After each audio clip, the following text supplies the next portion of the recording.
Good evening students, मैं रुपेश कुमार झा आप लोगों के लिए लेकर आए हैं जेटेट 2022 का। और ये है आपका बाल विकास का टेस्ट नंबर 15। तो डेली ये संध्या 7 बजे स्टूडेंट होता है आपका बाल विकास का टेस्ट। तो अभी बाल विकास का सीरीज चल रहा है और ये किसका टेस्ट चल रहा है स्टूडेंट? जेटेट 2022 का। और ये है बाल विकास का टेस्ट नंबर, ये कितना स्टूडेंट? 15। तो चलिए देर ना करते हुए टेस्ट को स्टार्ट करते हैं। तो चलिए, अभी तक आप हमारे चैनल को, अगर यूट्यूब चैनल टॉनिक क्लासेस को अगर आप सब्सक्राइब नहीं किए तो हमारे टॉनिक क्लासेस को आप चैनल को सब्सक्राइब करके जेटेट का संपूर्ण विषय का क्लास आप कर सकते हैं, चाहे वो 1 to 5 का हो या सीटेट का हो।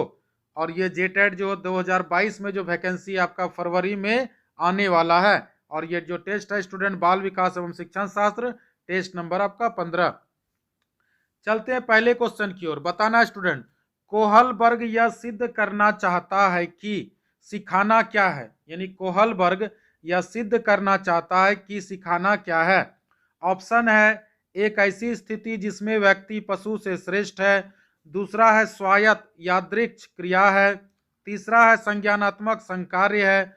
चौथा है परिस्थिति के विभिन्न अंगों का प्रत्यक्षीकरण है। तो बताइए स्टूडेंट, इसका उत्तर क्या होगा? तो चलिए आपको बता देते हैं, सबसे पहले बताते हैं कि कोहलर ने क्या सिद्ध करना चाहा, फिर उसके बाद आपको हम इसके डिटेल के बारे में बताते हैं। तो देखिए, कोहलर ने यह सिद्ध करना चाहा कि सीखना एक क्या है? संज्ञानात्मक संकार्य है। याद रखिएगा, कोहलर ने यह सिद्ध करना चाहता था कि सीखना क्या है स्टूडेंट? सीखना एक संज्ञानात्मक संकार्य है। यही इसका उत्तर होगा। अब देखिए, इसके डिटेल थोड़ा बताते हैं। इसके लिए कोहलर ने क्या किया? अधिगम के क्षेत्र के अंतर्गत अंतर्दृष्टि का सिद्धांत दिया था। याद रखिएगा, अंतर्दृष्टि का सिद्धांत अगर कोई पूछेगा कि अंतर्दृष्टि का सिद्धांत किस मनोवैज्ञानिक ने दिया था, अंतर्दृष्टि का सिद्धांत आपको किस मनोवैज्ञानिक ने दिया था? तो कोहलर मनोवैज्ञानिक ने दिया था। याद रखिएगा, इसको अंग्रेजी में हम लोग अंतर्दृष्टि सिद्धांत को हम लोग क्या कहते हैं स्टूडेंट? Cognitive field theory. जो इंग्लिश मीडियम स्टूडेंट है देख लीजिएगा, कॉग्निटिव फील्ड थ्योरी हम लोग इसको कहते हैं, अंतर्दृष्टि का सिद्धांत। ये आपका कोहलर भाई साहब ने दिया, क्योंकि इस सिद्धांत में संज्ञान अथवा प्रत्यक्षीकरण को विशिष्ट महत्व प्रदान किया है। और इसमें क्या कि सिद्धांत के अनुसार कोहलर ने यह तर्क दिया कि किसी समस्या के उपस्थित होने पर व्यक्ति उसका निरीक्षण करता है, अपना ध्यान केंद्रित करता है और समस्या के सभी उपायों को समझता है, वह उनका हल करता है। तो आप क्वेश्चन फिर से स्टूडेंट हम बता देते हैं कि कोहलर यह सिद्ध करता है क्या? एक ऐसी स्थिति जिसमें व्यक्ति श्रेष्ठ होते? नहीं, गलत बात है। स्वायत्त यादृच्छ नहीं, संज्ञानात्मक संकार्य। याद रखिएगा, अब परिस्थिति के विभिन्न अंग तो होगा नहीं। चलते हैं दूसरे क्वेश्चन की ओर। दूसरा क्वेश्चन है स्टूडेंट आपका, बताइए किसी भी नई भाषा को सीखने के लिए कहाँ से प्रारंभ किया जाना चाहिए। तो बताइए, कोई भी नया भाषा को सीखेंगे तो कहाँ से हम लोग शुरुआत करेंगे, यानी सीखने के लिए प्रारंभ कहाँ से करेंगे? ऑप्शन है आपका, अक्षर व शब्दों के मध्य साहचर्य से। दूसरा है वाक्यों के निर्माण से। तीसरा है शब्दों के निर्माण से। चौथा उपरोक्त में से कोई नहीं। तो बताइए स्टूडेंट, इसका उत्तर क्या होगा?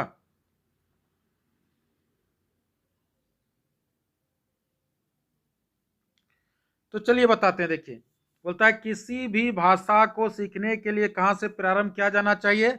तो किसी भी भाषा को, नई भाषा को सीखने के लिए अक्षर व शब्दों के मध्य साहचर्य से प्रारंभ करना चाहिए। बिल्कुल ये सही उत्तर है। वाक्यों के निर्माण से क्यों नहीं होगा, ये भी बता देते हैं स्टूडेंट। क्योंकि क्या होता है, वाक्यों का निर्माण शब्दों और अक्षरों के संयोजन से होता है। क्योंकि कई शब्दों का समूह जो होता है ना, वो वाक्य कहलाता है।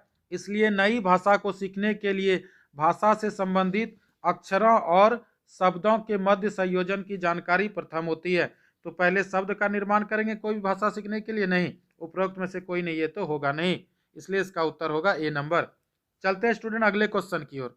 तीसरा नंबर क्वेश्चन है आपका, समावेशी कक्षा में किस प्रकार का या के छात्र शामिल होते हैं। तो बताइए, समावेशी कक्षा में किस प्रकार के छात्र शामिल होते हैं? पहला आपका केवल विशिष्ट छात्र। दूसरा है आपका सामान्य और विशिष्ट छात्र। तीसरा है केवल सामान्य छात्र और चौथा बहुभाषी और प्रतिभाशाली छात्र। तो बताइए स्टूडेंट, 5 सेकंड का समय दिया था, इसका उत्तर क्या होगा?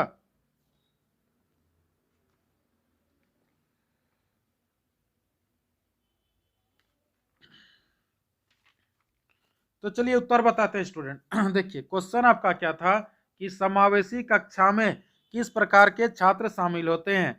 तो पहला ऑप्शन है स्टूडेंट केवल विशिष्ट छात्र, तो केवल भाई साहब जहां मिले वो नहीं होगा, पहले बताए थे आपको। दूसरा सामान्य और विशिष्ट छात्र, बिल्कुल सही बात है। समावेशी शिक्षा मतलब क्या होता है, जहां सब मिलकर पढ़ते हैं, गरीब रहे अमीर रहे, सब जो मिलकर पढ़ते हैं उसी को हम लोग समावेशी शिक्षा कहते हैं। अब देखिए समावेशी कक्षा में क्या होता है, सामान्य और विशिष्ट दोनों प्रकार के छात्र सम्मिलित होते हैं। यानी शिक्षा का समावेशीकरण यह बताता है कि विशेष शैक्षणिक आवश्यकताओं की पूर्ति के लिए एक समान छात्र और एक दिव्यांग को समान शिक्षा प्राप्ति के अवसर मिलना चाहिए। समावेशी शिक्षा विशेष विद्यालय या कक्षा को स्वीकार नहीं करती, दिव्यांग बच्चों को भी सामान्य बच्चों की तरह ही शैक्षिक गतिविधियों में भाग लेने का अधिकार है। तो समावेशी कक्षा में आपका क्या हो गया स्टूडेंट, सामान्य और विशिष्ट, यानी गरीब अमीर सब पढ़ सकता है। केवल भाई साहब जहां मिले वो नहीं होगा। और चौथा बहुभाषी, बहुभाषा की तो बात ही नहीं होता है, इसलिए इसका उत्तर बी नंबर होगा। चलते हैं स्टूडेंट 4 नंबर क्वेश्चन में। 4 नंबर आपका क्वेश्चन है, अधोलिखित में गणित संबंधी अधिगम क्षमता को कौन सा पद परिभाषित करता है। तो बताइए कि गणित संबंधी अधिगम की क्षमता को कौन सा परिभाषित करता है। पहला ऑप्शन है आपका नीरसता संबंधी दोष, दूसरा है पठन संबंधी दोष, तीसरा है गणना संबंधी दोष, चौथा इनमें से कोई नहीं। तो बताइए स्टूडेंट, 5 सेकंड का समय दिया था, इसका उत्तर क्या होगा? तो चलते बताते हैं। क्वेश्चन आपका क्या था स्टूडेंट की गणित संबंधी अधिगम अक्षमता को परिभाषित करना है। तो गणित की बात बोल रहा है, तो पहला है नीरसता। नीरस की बात ये क्या था, निगेटिव वर्ड होता है। पठन संबंधी की बात नहीं कर रहा है, इसलिए नहीं होगा क्योंकि गणित संबंधी। तो गणना संबंधी दोष की बात कर रहा है। और क्षमता का मतलब क्या होता है, दोष। और क्षमता का मतलब क्या होता है स्टूडेंट, दोष। ये सही है, इनमें से कोई होगा नहीं, इसलिए इसका उत्तर 3 नंबर होगा। चलते हैं स्टूडेंट 5वां नंबर क्वेश्चन। 5वां नंबर क्वेश्चन है, समावेशीकरण की सफलता के लिए क्या आवश्यक है। यानी समावेशीकरण के लिए सफलता के लिए क्या आवश्यक है, यानी क्वेश्चन स्टूडेंट आपका क्या है, पॉजिटिव। तो चलिए पहला ऑप्शन है क्षमता निर्माण का अभाव, दूसरा है अभिभावकों की भागीदारी का ना होना, तीसरा है आपका अलगाव, चौथा है संवेदनशीलता। तो बताइए स्टूडेंट, इसका उत्तर क्या होगा?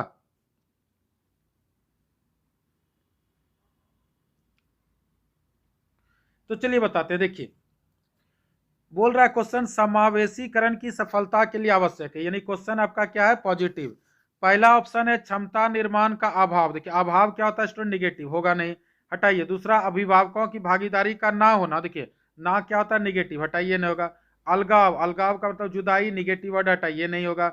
संवेदनशीलता, बिल्कुल सही बात है, यही इसका उत्तर होगा। यानी समावेशीकरण की सफलता के लिए संवेदनशील जो होता है ना स्टूडेंट, एक आवश्यक तत्व है।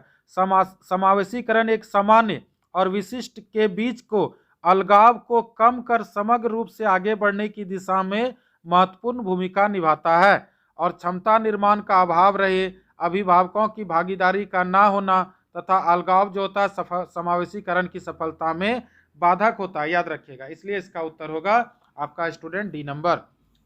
चलते स्टूडेंट 6 नंबर। 6 नंबर क्वेश्चन है, निम्न में से कौन सा संवेग का तत्व नहीं है। देखिए संवेग का तत्व बोलता है नहीं है। तो चलिए पहला है व्यवहारात्मक, दूसरा दैहिक, तीसरा संज्ञानात्मक, चौथा संवेदी। तो बताइए स्टूडेंट, 5 सेकंड का समय दिया था, इसका उत्तर क्या होगा? तो चलिए पहले हम जानते हैं कि संवेग का तत्व है, कौन कौन संवेग का तत्व है, पहले आपको यह बताना। तो व्यवहारात्मक संवेग का तत्व होता है, दैहिक संवेगात्मक का तत्व होता है, संज्ञानात्मक संवेग का तत्व होता है, लेकिन संवेदी जो होता है ना स्टूडेंट, वो संवेग का तत्व नहीं होता है। और यहाँ क्वेश्चन क्या था, निम्नलिखित में से कौन सा संवेग का तत्व नहीं है। तो संवेदी जो होता है वो नहीं होता है। ऐसा क्यों, क्योंकि सुनिए अब इसके बारे में थोड़ा सा समझाते हैं आपको। संवेदी जो होता है ना, संवेदी संवेग के तत्वों या घटकों में शामिल नहीं है। संवेग अंग्रेजी भाषा के शब्द इमोशन का ही हिंदी में रूपांतरण है, यानी इमोशन वर्ड जो है ना, इसी से आपका क्या बना है, संवेग। ठीक है। मनुष्य अपनी रोजाना की जिंदगी में सुख, दुख, भय, क्रोध, प्रेम, ईर्ष्या आदि का भी अनुभव करता है। वह यह व्यवहार किसी उत्तेजनावश करता है। यह अवस्था संवेग कहलाती है। और संवेग के घटकों में आपका शारीरिक परिवर्तन, जिसको हम लोग शारीरिक परिवर्तन को दैहिक हम लोग कहते हैं। व्यवहारात्मक अभिव्यक्ति है और भावनाएं यानी संज्ञानात्मक आपका शामिल है, लेकिन संवेदी आपका शामिल नहीं, इसलिए इसका उत्तर ये होगा। चलते हैं स्टूडेंट अगले नंबर क्वेश्चन। अगला नंबर क्वेश्चन है आपका संज्ञानात्मक क्षेत्र का सही क्रम बताइए, यानी संज्ञानात्मक क्षेत्र का सही क्रम क्या है। तो पहला ऑप्शन है आपका, देखिए पहला है ज्ञान, अनुप्रयोग, अवबोध, विश्लेषण, संश्लेषण, मूल्यांकन। दूसरा है मूल्यांकन, अनुप्रयोग, विश्लेषण, संश्लेषण, अवबोध, ज्ञान।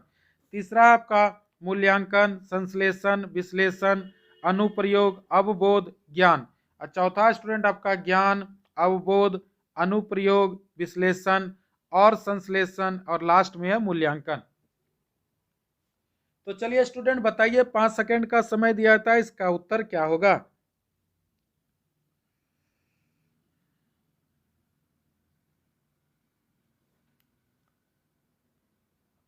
तो चलिए इसका सही क्रम आपको याद रखना होगा। तो इसका सही क्रम स्टूडेंट जो होता है याद रखिएगा, ज्ञान, अवबोध, अनुप्रयोग, विश्लेषण, संश्लेषण तथा मूल्यांकन आपको याद रखना होगा, ये इसका उत्तर होगा। इसमें समझाने की बात नहीं, मूल्यांकन लास्ट में होता है, आपको याद रखिएगा। तो मूल्यांकन यहाँ भी लास्ट में है। तो सबसे पहले होता है स्टूडेंट, क्या होता है देख लीजिए, सबसे पहले ज्ञान होता है, उसके बाद अवबोध, यानी उसके बाद क्या होता है बच्चा कोई भी चीज़ सीखता है, फिर अनुप्रयोग उसका करता है, फिर विश्लेषण करता है। विश्लेषण का मतलब क्या होता है, कोई भी चीज़ को तोड़ के समझता है। फिर संश्लेषण होता है, संश्लेषण का मतलब होता है तोड़कर जोड़ना को हम लोग संश्लेषण कहते हैं। अब फिर उसका मूल्यांकन होता है कि अब उसका फाइनल वो कर लिया कार्य, अब उसका मूल्यांकन होगा कि अब वो अच्छा कार्य किया या खराब कार्य किया। अब उसके बाद मूल्यांकन के बाद अगर आपसे ऑप्शन में रहता मापन, तो मापन भी आप लिख सकते थे, मूल्यांकन के बाद मापन होता है, याद रखिए। इसलिए इसका उत्तर होगा डी नंबर। चलते हैं स्टूडेंट 8वां नंबर क्वेश्चन। 8वां नंबर क्वेश्चन है, निम्न में से कौन सी अच्छे शिक्षण की विशेषता नहीं है। देखिए क्वेश्चन आपका निगेटिव पूछ रहा है, कौन सा नहीं है। पहला है स्वेच्छाचारी, देखिए फिर से बताते हैं, निम्नलिखित में से कौन सा शिक्षण की व्यवस्था नहीं है। तो पहला है स्वेच्छाचारी, दूसरा है जनतांत्रिक, तीसरा है सहानुभूतिपूर्ण, चौथा है वांछनीय सूचना देने वाला। तो बताइए स्टूडेंट इसका उत्तर क्या होगा। तो चलिए याद रखिएगा, अच्छे शिक्षण की व्यवस्था नहीं है। तो स्वेच्छाकारी जो होता है ना स्टूडेंट, ये अच्छे शिक्षण की विशेषता नहीं है, याद रखिएगा। अच्छे शिक्षण की विशेषता क्या नहीं है, स्वेच्छाकारी, याद रखिएगा। अच्छे शिक्षण की विशेषता क्या नहीं होता, स्वेच्छाकारी, यानी इसका उत्तर यही हो गया स्टूडेंट। और देखिए एक अच्छा शिक्षण क्या होता है, जिसमें शिक्षक अधिगमकर्ता के साथ उचित वातावरण में वांछनीय सूचना देने वाला होता है, सहानुभूतिपूर्ण होता है और जनतांत्रिक होता है, याद रखिएगा। ये सब गुण क्या होता है, आपका अच्छे शिक्षण की विशेषता होती है। लेकिन आपका जो स्वेच्छाचारी था वो आपका अच्छे शिक्षण विशेषता नहीं है, अच्छे शिक्षण की विशेषता नहीं, इसलिए इसका उत्तर ए नंबर होगा। चलते हैं स्टूडेंट 9 नंबर क्वेश्चन है, अभिप्रेरणा का प्रत्याशा का सिद्धांत किस मनोवैज्ञानिक ने दिया है। तो बताइए अभिप्रेरणा का प्रत्याशा का सिद्धांत किस मनोवैज्ञानिक ने दिया है। तो चलिए बताते हैं, अभिप्रेरणा का प्रत्याशा का सिद्धांत, अभिप्रेरणा का प्रत्याशा का सिद्धांत, यानी अभिप्रेरणा का प्रत्याशा सिद्धांत किसने दिया, आपका विक्टर ब्रूम साहब ने दिया है, याद रखिएगा। और विक्टर ब्रूम साहब ने कब दिया है, तो 1964 में, याद रखिएगा। कब दिया, आपका 1964 ईस्वी में दिया है। इस सिद्धांत के द्वारा क्या होता है, व्यक्ति तय करेगा कि एक विशेष लक्ष्य को प्राप्त करने के लिए अपने आत्मसंयम को कब लागू करें, जबकि अभिप्रेरणा का प्रयोजन सिद्धांत जो है अब्राहम मैस्लो। अब देखिए, अब अगर क्वेश्चन रहता कि अभिप्रेरणा का सिद्धांत, अभिप्रेरणा का प्रयोजन सिद्धांत, अगर क्वेश्चन आपका यही रहता कि अभिप्रेरणा, समझिएगा, अभिप्रेरणा का प्रयोजन सिद्धांत, यहाँ क्या है प्रत्याशा सिद्धांत, यहाँ रखता अगर प्रयोजन सिद्धांत, अगर प्रयोजन सिद्धांत की बात होता तो मेरा क्या हो जाता स्टूडेंट, अब्राहम मैस्लो हो जाता। दोहरा कारक अगर होता, दोहरा कारक, देखिए दोहरा कारक अगर हो जाता, देखिए दोमो का हॉर, दोहरा कारक अगर का सिद्धांत अगर पूछता तो फ्रेडरिक हजबर्ग हो जाता। और उसके बाद अगर क्रिया प्रसूत अनुबंधन का सिद्धांत पूछता तो आपका बीएफ स्किनर भाई साहब हो जाता। तो सबके बारे में जान लीजिए, एक बार फिर से बताते हैं कि अभिप्रेरणा का प्रत्याशा सिद्धांत किसने दिया, विक्टर ब्रूम ने। अब्राहम मैस्लो ने क्या दिया है, अभिप्रेरणा का प्रयोजन सिद्धांत, अभिप्रेरणा का प्रयोजन सिद्धांत अब्राहम मैस्लो ने दिया है। हजबर्ग भाई साहब ने क्या दिया, दोहरा कारक का सिद्धांत दिया है, यानी दोहरा कारक का सिद्धांत किसने दिया, आपका हजबर्ग भाई साहब ने। और स्किनर ने तो आपका दिया क्रिया प्रसूत का अनुबंधन सिद्धांत, याद रखिएगा। चलते हैं स्टूडेंट अगले क्वेश्चन 10 नंबर। 10 नंबर क्वेश्चन है आपका, अग्रिम व्यवस्थापक प्रतिमान किस परिवार से संबंधित है। तो बताइए अग्रिम व्यवस्थापक प्रतिमान किस परिवार से संबंधित है। तो चलिए ऑप्शन है आपका वैयक्तिक, दूसरा है सामाजिक अंतःक्रिया, तीसरा सूचना प्रक्रियाकरण, चौथा व्यवहार परिमार्जन। तो बताइए स्टूडेंट इसका उत्तर क्या होगा। तो देखिए इस सब को याद करना होगा कि अग्रिम व्यवस्था का प्रतिमान किस परिवार से संबंधित है, व्यक्तिक से परिवार नहीं है। समाजांतःक्रिया तो लेव वाइगॉत्स्की ने कहा है, समाजांतःक्रिया तो आपका लेव वाइगॉत्स्की भाई साहब का, ये तो होगा नहीं।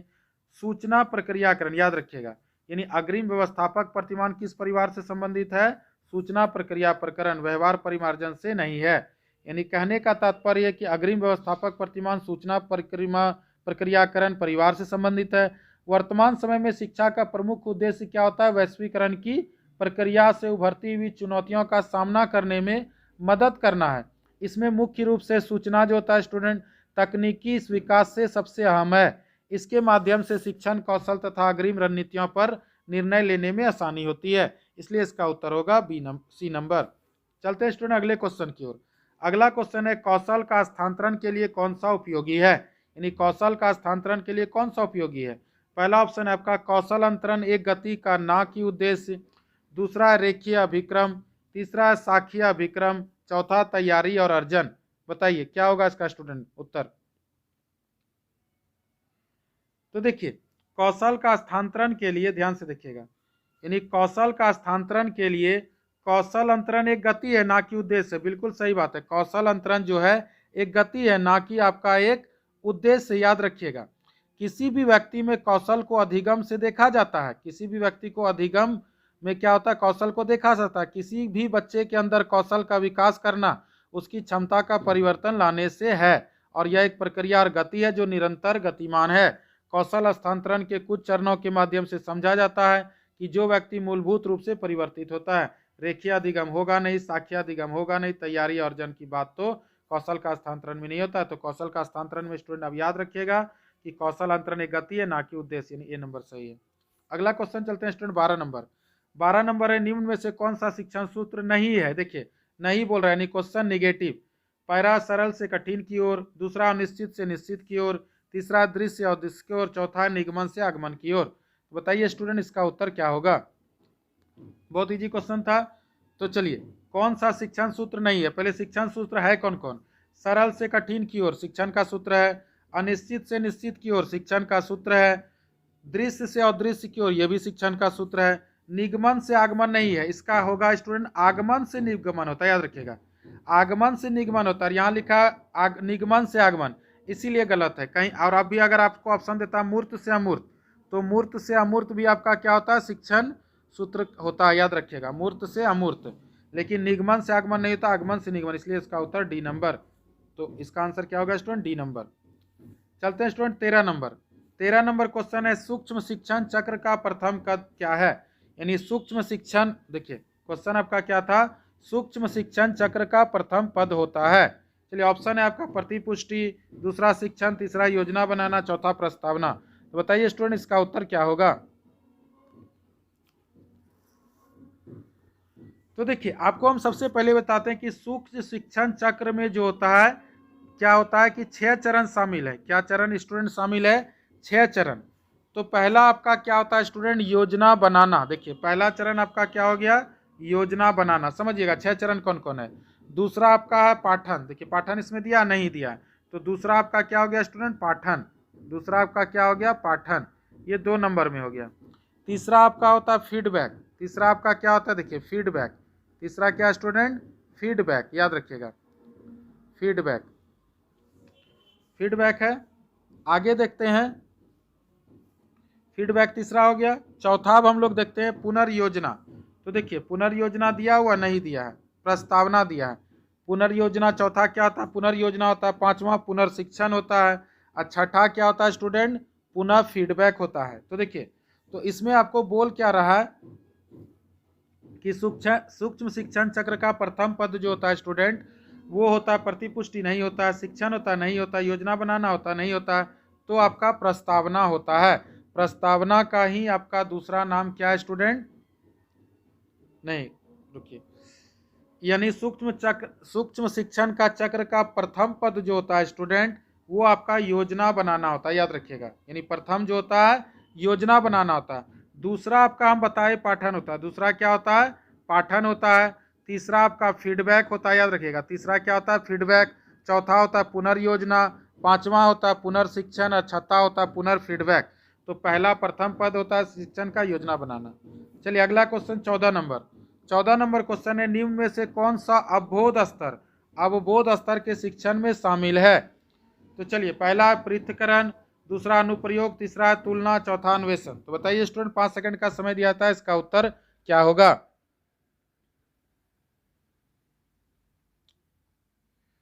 तो चलिए, तो बोलता है कौन सा अवबोध स्तन के शिक्षण में शामिल है, यानी क्वेश्चन आपका बोल रहा है पॉजिटिव। पहला पृथक्करण, देखिए पहला पृथक्करण का मतलब अलग करना, ये नहीं होगा। अनुप्रयोग करने की बात अवबोध स्तर पर शिक्षण में शामिल नहीं है।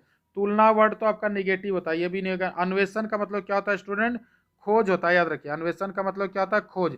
यही आपका अवबोध स्तर के शिक्षण में शामिल है, डी नंबर। चलते हैं स्टूडेंट 15 नंबर क्वेश्चन है आपका, शैक्षिक सुधारों में प्रभावी विकेंद्रीकरण तभी संभव होगा।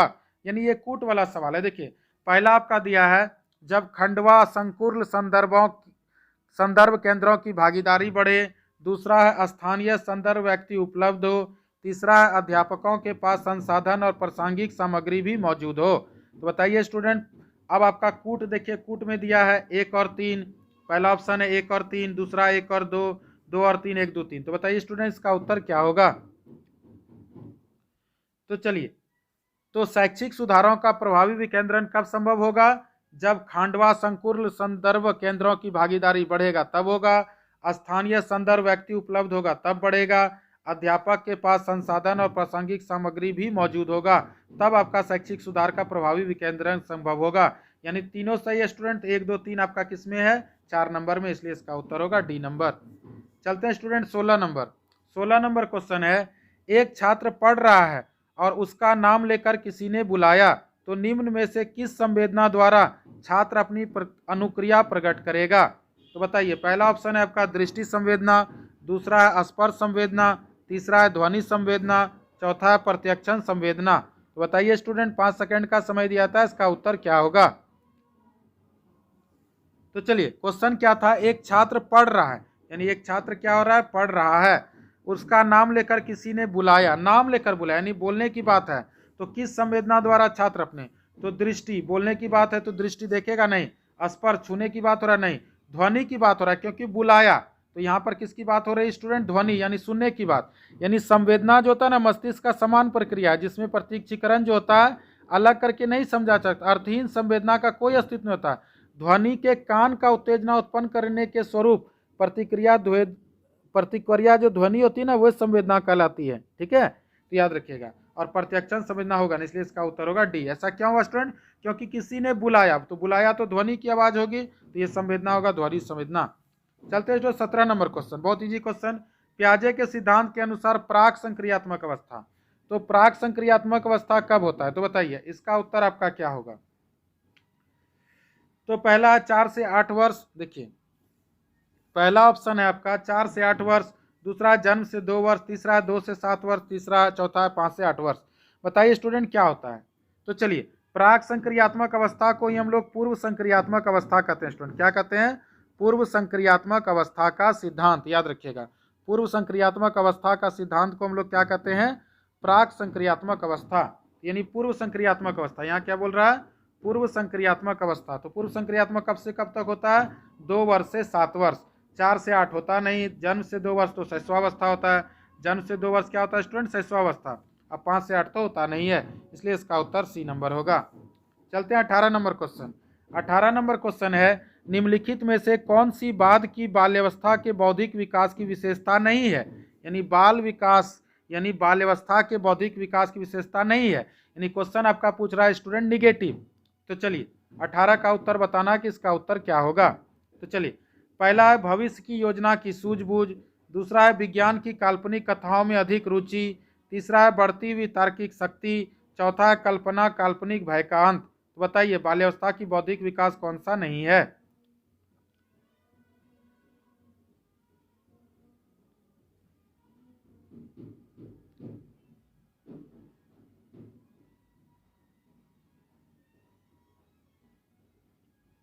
तो चलिए, तो देखिए, बोलता है कि बाल्यावस्था में बौद्धिक विकास की विशेषता नहीं है। तो देखिए, भविष्य में योजना की सूझबूझ, देखिए ध्यान से, तो भविष्य में योजना की जो सूझबूझ होता है वो बाल्यावस्था के बौद्धिक विकास की विशेषता नहीं है, यानी इसका उत्तर स्टूडेंट यही हो गया। तो आपको ये जानकारी होना है, ध्यान से समझिएगा, कि बाल्यावस्था में जो होता है बच्चों के बौद्धिक विकास में निम्नलिखित विशेषताएं होती है। पहला क्या होता है कि सहज प्रवृत्तियों तथा मूल प्रवृत्तियों का विकास होता है, रुचियों में विस्तार होता है, बालकों के चिंतन का विकास होता है, समस्या समाधान की प्रवृत्ति में वृद्धि एवं विकास देखने को मिलता है, सृजनात्मकता का विकास होता है, संवेगात्मक विकास के अंतर्गत काल्पनिक भय का अंत होता है। यानी उपरोक्त जितने भी विशेषताएं बताए, इसके आधार पर यह निष्कर्ष निकलता है कि भविष्य की योजना की सूझबूझ बाल्यावस्था में बौद्धिक विकास का भाग नहीं है। यानी इसका उत्तर होगा स्टूडेंट 1 नंबर।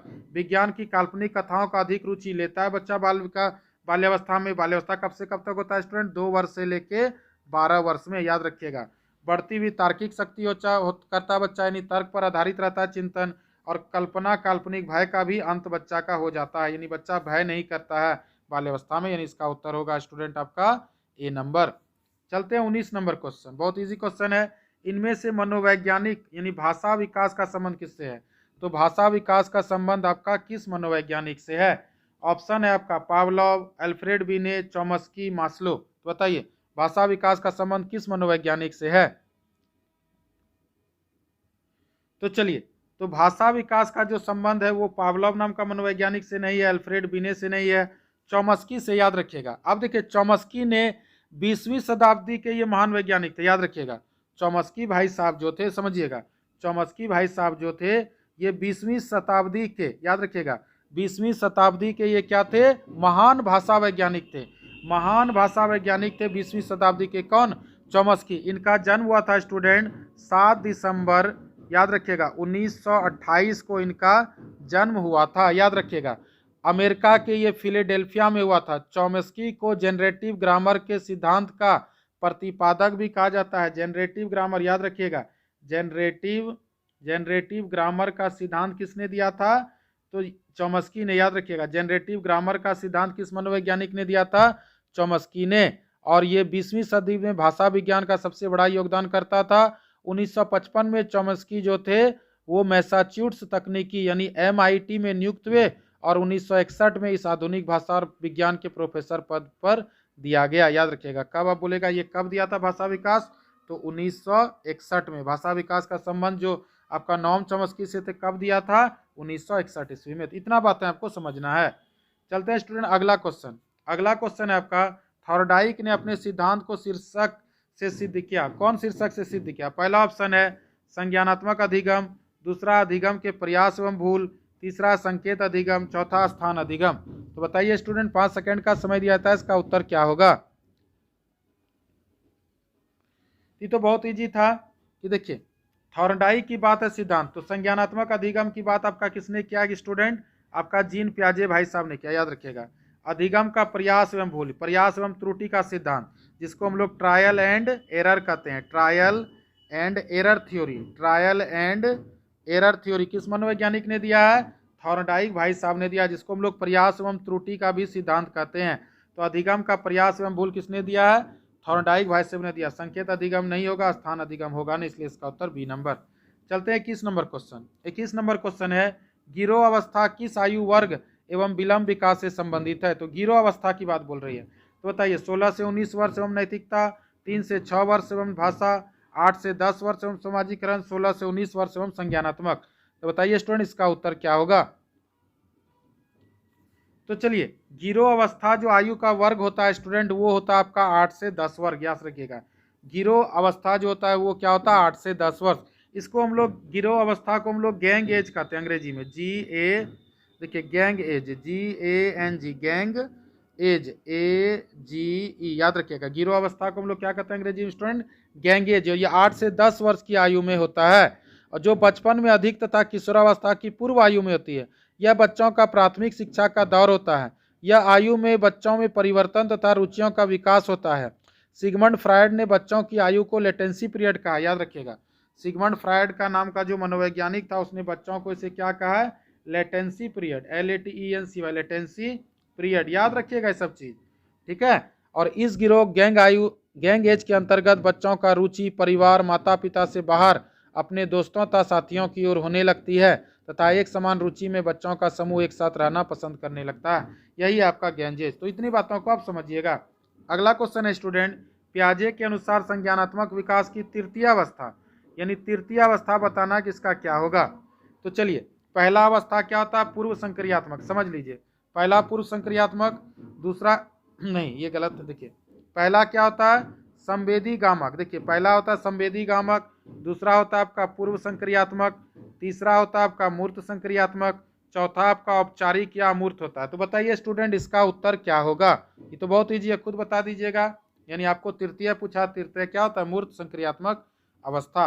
अब इसका आयु बताते हैं। संवेदी गामक होता है पहला जो होता है 0 से 2 वर्ष, पूर्व संक्रियात्मक होता है 2 से 7 वर्ष, याद रखिएगा 2 से 7 वर्ष पूर्व संक्रियात्मक। मूर्त होता है आपका 7 से 11 वर्ष और अमूर्त या औपचारिक होता है 11 से 15। तो इसका आंसर होगा मूर्त। चलिए अगले क्वेश्चन की ओर चलते हैं। 23 नंबर क्वेश्चन है आपका, निम्न में से अधिगम में योगदान देने वाले मनोवैज्ञानिक कारकों में कौन सा शामिल नहीं है? देखिए अधिगम में योगदान देने वाले मनोवैज्ञानिक कारक में कौन सा शामिल नहीं है? पहला है अधिगम की इच्छा, दूसरा है प्रेरणा, तीसरा है रुचि, चौथा विषय वस्तु का स्वरूप। बताइए स्टूडेंट इसका उत्तर क्या होगा? तो चलिए, अधिगम का अर्थ होता है स्टूडेंट सीखना। अधिगम का अर्थ क्या होता है? पहले सीखना, समझिएगा। तो बोलता है कौन सा नहीं है? तो देखिए नहीं की बात बता रहा है। तो चलिए, अधिगम की इच्छा बिल्कुल सही बात है, प्रेरणा बिल्कुल सही बात है, रुचि बिल्कुल सही बात है, विषय वस्तु का स्वरूप यही अधिगम में योगदान देने वाले मनोवैज्ञानिक कारक में शामिल नहीं है। ये तीनों शामिल था आपका मनोवैज्ञानिक कारक में, अधिगम की इच्छा, प्रेरणा, रुचि, लेकिन ये शामिल आपका नहीं था, याद रखिएगा। इसीलिए इसका उत्तर होगा स्टूडेंट आपका डी नंबर। चलते हैं 24 नंबर क्वेश्चन है, निम्न में से सामाजिक मूल्य कौन सा है? पहला ऑप्शन है आपका सहायता परक व्यवहार, दूसरा है प्राथमिक लक्ष्य, तीसरा है मूल प्रवृत्ति, चौथा आक्रामकता की आवश्यकता। तो बताइए स्टूडेंट इसका उत्तर क्या होगा?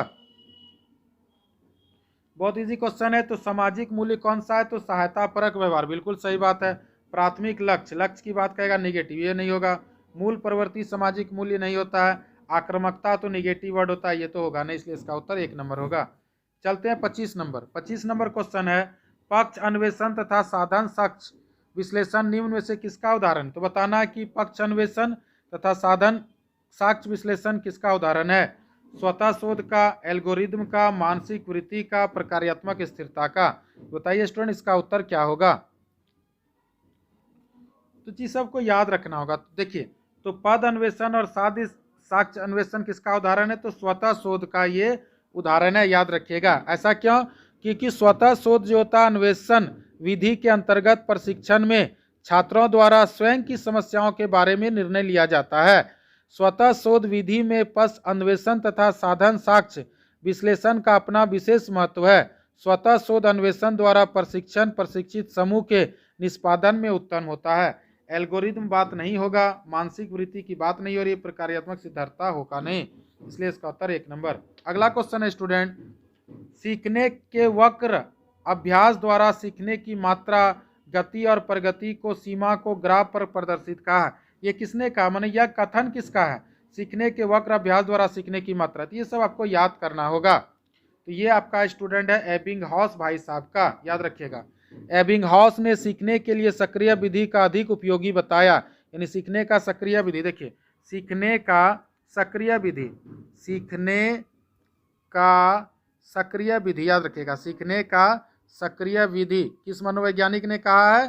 तो एबिंगहॉस ने कहा, याद रखिएगा। इसके लिए सीखने के लिए वक्र अभ्यास द्वारा सीखने की मात्रा, गति और प्रगति की सीमा को ग्राफ में प्रदर्शित करने को अधिक प्रभावी मानते हैं। एबिंगहॉस तथा उनके साथियों ने मिलकर इस विधि को संबंध में प्रयोगों द्वारा यह निष्कर्ष निकाला कि निष्क्रिय विधि की अपेक्षा सक्रिय विधि अधिक लाभदायक है।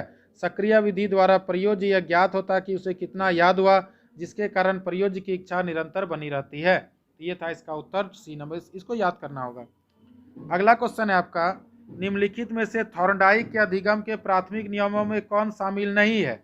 देखिए नहीं है बोल रहा है, तो चलिए तो कौन कौन पहले है, पहले वो जानते हैं। अभ्यास का नियम होता है, प्रभाव का नियम होता है, तत्परता का नियम। ये आपका थॉर्नडाइक का मुख्य नियम में आता है, याद रखिएगा। थॉर्नडाइक का मुख्य नियम में आपका 3 गो आता है, लेकिन आपका देखिए सहचार्यात्मक हस्तांतरण का नियम आपका थॉर्नडाइक भाई साहब में नहीं आता है, और यहाँ क्वेश्चन है नहीं, इसीलिए इसका उत्तर 1 नंबर होगा। चलते हैं अगले क्वेश्चन की ओर। अगला क्वेश्चन है आपका, अनुकूलित अनुक्रिया सिद्धांत किसके अनुकूलन पर बल देता है। तो अनुकूलित अनुक्रिया सिद्धांत किस पर बल देता है, तर्क पर देता है, नहीं बिल्कुल गलत है, व्यवहार पर बल देता है, बिल्कुल सही बात है। अनुकूलित अनुक्रिया सिद्धांत किसके अनुकूलन पर बल देता है, व्यवहार पर बल देता है। इस सिद्धांत का प्रतिपादन जो था रूस के मनोवैज्ञानिक पावलोव ने किया था, याद रखने का। पावलोव किसने किया था, यानी अनुकूलित अनुक्रिया का सिद्धांत किसने दिया था, पावलोव ने दिया था। कब दिया था, 1904 ईस्वी में, याद दिया था। इनके अनुसार सीखना एक अनुकूलित अनुक्रिया है। पावलोव ने यह प्रयोग करके बताया कि संबंध सहज क्रिया के सिद्धांत का संबंध शरीर विज्ञान से है। इसके मानने वाले विशेष रूप से व्यवहारवादी हैं। उनका कहना है कि सीखना एक प्रकार का उद्दीपक प्रतिक्रिया है। चिंतन की बात अनुकूलित नहीं होगा और अभिप्रेरणा होगा नहीं, इसलिए इसका आंसर होगा व्यवहार। और अनुकूलित अनुक्रिया सिद्धांत किसने दिया, पावलोव ने। कब दिया, 1904 ईस्वी में। अगला क्वेश्चन स्टूडेंट, आज का सेकेंड लास्ट क्वेश्चन 29 नंबर, क्रिया प्रसूत अनुबंधन का दूसरा नाम क्या है। तो चलिए पहले बताइए, क्रिया प्रसूत अनुबंधन का सिद्धांत किसने दिया, तो B.F. स्किनर भाई साहब ने दिया, याद रखिएगा। क्रिया प्रसूत अनुबंधन सिद्धांत किसने दिया था, आपका B.F. स्किनर ने। तो बताइए इसका आंसर कौन सा होगा, समीपस्थ अनुबंधन, नैमित्तिक अनुबंधन, प्राचीन अनुबंधन, चिन्ह अनुबंधन। यानी क्रिया प्रसूत अनुबंधन का दूसरा नाम आपको बताना है। तो चलिए क्रिया प्रसूत अनुबंधन का दूसरा नाम स्टूडेंट आपका है, देखिए समीपस्थ अनुबंधन, बिल्कुल गलत है, ये नहीं होगा। नैमित्तिक अनुबंधन बिल्कुल सही है। क्रिया प्रसूत के अनुबंधन के सिद्धांत का प्रतिपादन B.F. स्किनर ने किया था। इसे हम लोग उद्दीपन अनुक्रिया, यानी हम लोग क्या कहते हैं, SR थ्योरी भी कहते हैं, याद रखिएगा, SR थ्योरी कहते हैं। उद्दीपक अनुक्रिया का सिद्धांत B.F. स्किनर ने दिया था, याद रखिएगा। और आधारित जीवन एक जिसके व्यवहार में परिणाम क्रिया होने की संभावना प्रभावित होते हैं, यानी इसका उत्तर होगा नैमित्तिक अनुबंधन। प्राचीन अनुबंधन होगा नहीं, चिन्ह अनुबंधन होगा नहीं। चलते हैं स्टूडेंट, आज का अंतिम क्वेश्चन, निम्न में से कौन सी अधिगम की एक विशेषता नहीं है। देखिए ये आपका बोल रहा है कौन सा नहीं है। पहला आपका अधिगम का अवलोकन और प्रत्यक्ष रूप से किया जा सकता है। दूसरा है आपका अधिगम व्यवहार में अपेक्षाकृत अस्थायी परिवर्तन है। तीसरा है अधिगम प्राणी की अभिवृद्धि है। चौथा अधिगम एक लक्ष्योन्मुख प्रक्रिया है। तो बताइए स्टूडेंट इसका उत्तर क्या होगा। तो चलिए क्वेश्चन आपका है, निम्नलिखित में से कौन सी अधिगम का प्रक्रिया की विशेषता नहीं है, नहीं की बात बोल रहा है। तो देखिए तो अधिगम का अवलोकन प्रत्यक्ष रूप से किया जाता है। अधिगम का अवलोकन हम लोग प्रत्यक्ष रूप से बिल्कुल नहीं कर सकते, याद रखिएगा, इसीलिए इसका उत्तर गलत है। अधिगम व्यवहार में अपेक्षाकृत अस्थायी परिवर्तन है, बिल्कुल सही बात है। अधिगम प्राणी की अभिवृद्धि है, बिल्कुल सही बात है। अधिगम एक लक्ष्योन्मुखी प्रक्रिया है, बिल्कुल सही बात है। यानी आपका जो प्रश्न में आपका पहला जो दिया स्टूडेंट, आपका अधिगम का अवलोकन प्रत्येक रूप से किया जाता है, ये नहीं होगा, क्योंकि अधिगम जो होता है ना लगातार चलने वाली एक प्रक्रिया है। अधिगम व्यवहार में अपेक्षाकृत अस्थायी परिवर्तन है। अधिगम प्राणी की अभिवृद्धि है। अधिगम एक लक्ष्योन्मुखी प्रक्रिया है, याद रखिएगा। अधिगम एक सार्वभौमिक प्रक्रिया है। अधिगम व्यवहार का में परिवर्तन है। तो इसीलिए इसका उत्तर होगा स्टूडेंट 1 नंबर। तो ये था हमारा स्टूडेंट आज का हमारा वीडियो। अगर आपको JTET का स्पेशल नोट्स, देखिए JTET का अगर आप तैयारी कर रहे हैं स्टूडेंट 2022 में, अगर आप चाहते हैं कि हम JTET में नौकरी लें, और अगर आपको स्पेशल तैयारी करना, अच्छे से तैयारी करना, JTET में नौकरी लेना है, तो आप हमारे स्पेशल नोट्स JTET का केवल 500 रुपया में परचेज कर लीजिए। केवल 500 रुपया में आप JTET का स्पेशल नोट्स को परचेज कर सकते हैं।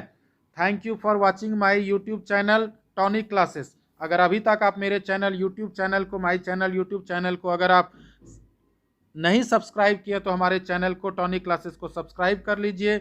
अगर आप अभी तक मेरे चैनल को लाइक नहीं किए तो लाइक कर दीजिए, सब्सक्राइब कर दीजिए, शेयर कर दीजिए और बेल घंटी को दबा दीजिए, क्योंकि बहुत से बच्चों का शिकायत होता है कि सर नोटिफिकेशन नहीं आता है।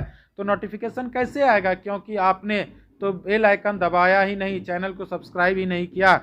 ठीक है, तो मैं रुपेश कुमार झा आपसे मिलूंगा अगले वीडियो में। अगर आपको किसी भी तरह का स्पेशल नोट्स चाहिए स्टूडेंट, तो आप ये मोबाइल नंबर पे कांटेक्ट कर सकते हैं 9939700797।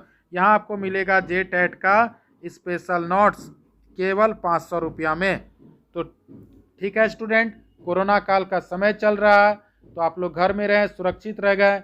मैं रुपेश कुमार झा मिलूंगा कल आप लोग से संध्या 7 बजे अगले वीडियो के साथ। तब तक के लिए धन्यवाद।